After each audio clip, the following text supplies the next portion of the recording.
মা শব্দটির মধ্যে লুকিয়ে আছে মায়া, মমতা, ভালোবাসা। সন্তান যে কোনো বিপদে পড়লেই মুখ লুকায় মায়ের বুকে।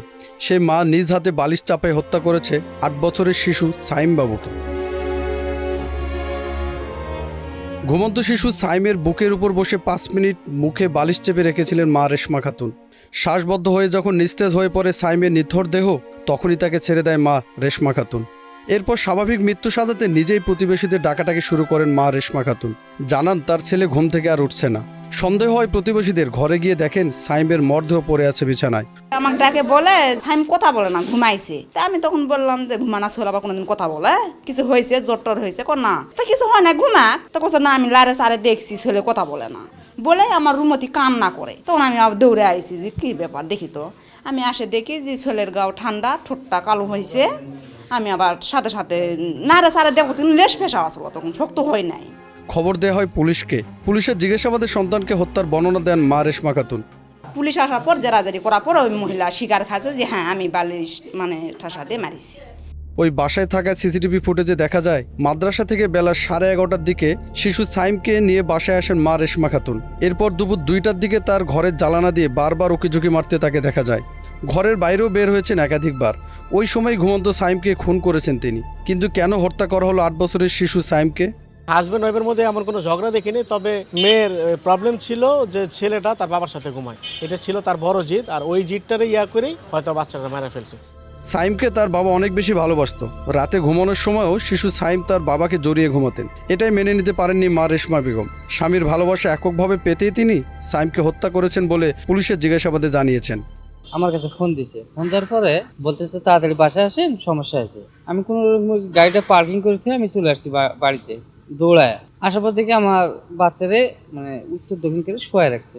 পরে আমি লক্ষ্য রাখছি, আমার কিন্তু মনে সন্দেহ লাগছে, যেহেতু হলো সৎ মা।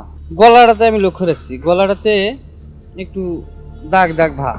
বিছনায় যে ধরছে এরকম করে ধরছে, এরকম করেই আছে। তারপরে ওই হলো পা দিয়ে যে লাফাইছে না, ওই লাফানো মানে পা দুটো বাঁকা হয়ে গেছে। বালিশটা যে চাপা দিছে, এখানে দাগ রয়েছে, এনে দাগ রয়েছে। চাপা দেওয়ার পরে ঠোঁটগুলো কামড়াইছে কিন্তু আমার বাচ্চা। তখন কি করলাম, পুলিশে ডাকলাম। পুলিশে ডাকার পর তাও স্বীকার যায় না ও যে আমি মারি নাই বলতেছে। তখন বললো যে বাপের একটু বাইরে করে দেন, আমি সব কিছু বলতেছি। পরে আমি বাইরে গেলাম, তারপরে বলতেছে আমি বালিশ চাপা দিয়ে মারছি, 5 মিনিট রাখছিলাম। বালিশটা আমার মুখের দিকে 5 মিনিট রাখছে, একে মারছে। কেন মারলো? আমার কিন্তু ছেলের আপন মা কিন্তু মারা গেছে, ও হলো সৎ মা। আমার ছেলের হলো আপন খালা, ওর একটা আগের ঘরে একটা মেয়ে আছে। আমার ছেলের আমি ছাড়া দুনিয়াতে কেউ নাই। আমার ছেলের আমি ভালোবাসবো না? এটা কি আমার অপরাধ?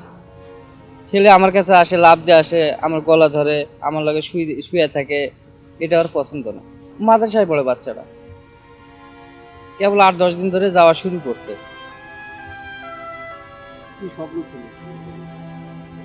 ওর নিজের মায়ের স্বপ্ন আছিল আমার ছেলের হুজুর বানাবে।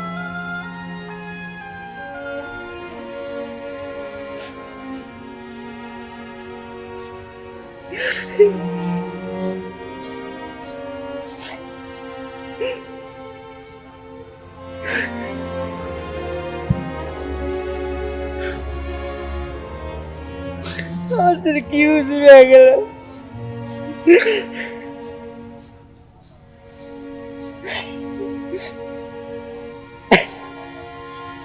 আপনি কি শাস্তি চান? আমি শাস্তি চাই, আমার ছেলের যেমনি মারছে নিঃশ্বাস বন্ধ করে ওরা যেন 10 মিনিট ঝুলাই রাখে, এই আমার শাস্তি, ফাঁসি। আর কোনো দাবি নেই আমার। ঘটনার পরপরই রেশমা খাতুনকে গ্রেপ্তার করেছে হাজারীবাগ থানা পুলিশ। কালকের ওই বাচ্চাটার কি ওই ঘটনায় ওর মাকে কি আদালতে পাঠানো হয়েছে নাকি? আচ্ছা। মায়ের এমন নির্মমতায় অবাক প্রতিবেশী ও আত্মীয় স্বজনেরা। তাই শিশু সাইম বাবুকে হত্যার ঘটনায় মা রেশমা খাতুনের ফাঁসি দাবি করেছেন তারা। জনি রায়হান, কালবেলা।